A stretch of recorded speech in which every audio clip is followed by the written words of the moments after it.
warahmatullahi wabarakatuh. Perkenalkan, nama saya Rianti Wayuni. Saya dari Prodi Ilmu Kelautan. Di sini saya akan membahas tentang prosedur pelaksanaan studi AMDAL, yang dimana di sini adalah mata kuliah AMDAL. Yang pertama yaitu kita masuk ke proses prosedur pelaksanaan studi AMDAL, yang dimana dapat meliputi adanya penapisan, pengumuman pelingkupan, penyusunan KA AMDAL, dan penyusunan penilaian AMDAL, RKL, dan RPL, serta persetujuan kelayakan lingkungan. Untuk pertama kita harus masuk tentang penapisan. Apa itu penapisan AMDAL? Yaitu proses awal untuk menentukan apakah suatu rencana kegiatan itu memerlukan analisis mengenai dampak lingkungan, atau disebut juga dengan AMDAL.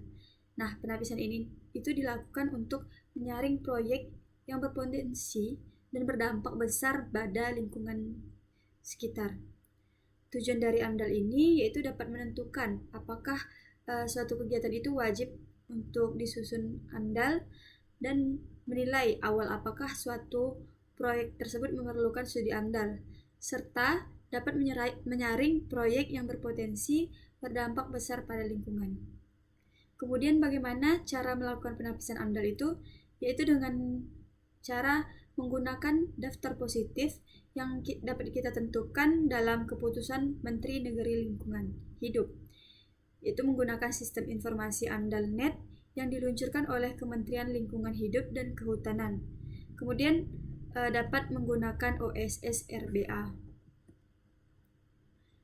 Nah, syarat dari penapisan AMDAL ini melalui AMDAL.net, yang dimana kita harus adanya kode KBLI, rencana usaha dan atau kegiatan.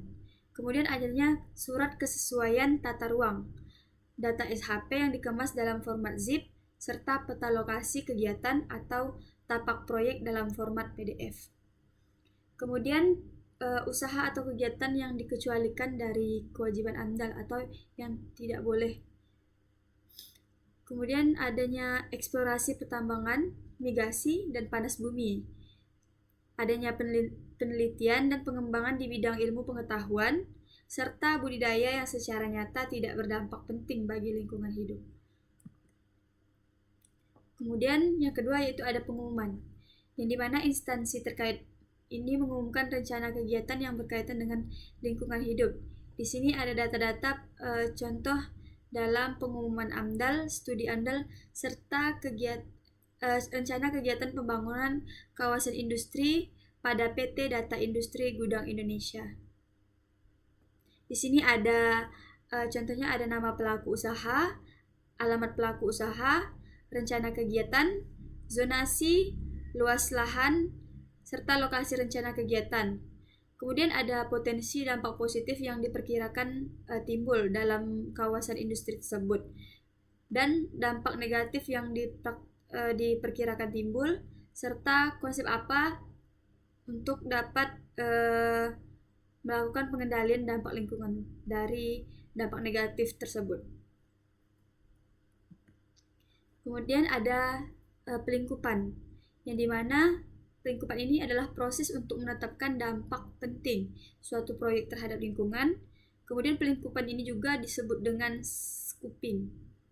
Tujuan dari pelingkupan AMDAL ini yaitu dapat menetapkan seberapa batas wilayah studi, mengidentifikasi dampak penting terhadap lingkungan, menetapkan tingkat kedalaman studi, menetapkan lingkungan studi, kemudian menelaah kegiatan lain yang terkait dengan rencana kegiatan yang dikaji.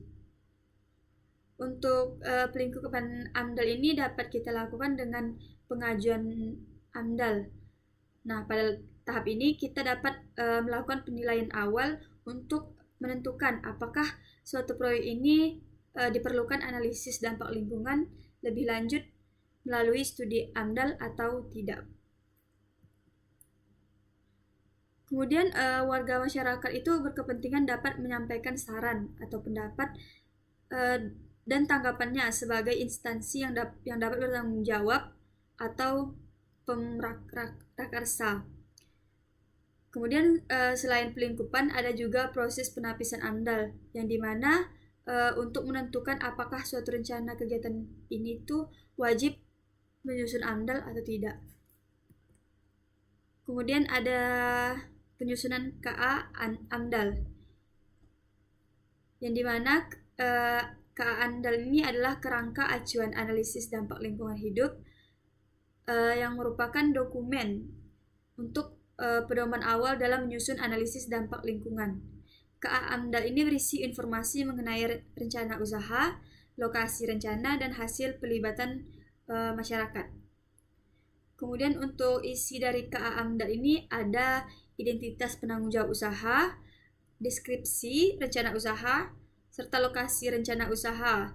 Kemudian adanya hasil pelibatan oleh masyarakat, informasi kegiatan lain sekitar lokasi rencana kegiatan, ketertarikan lokasi rencana kegiatan dengan kegiatan lain di sekitarnya.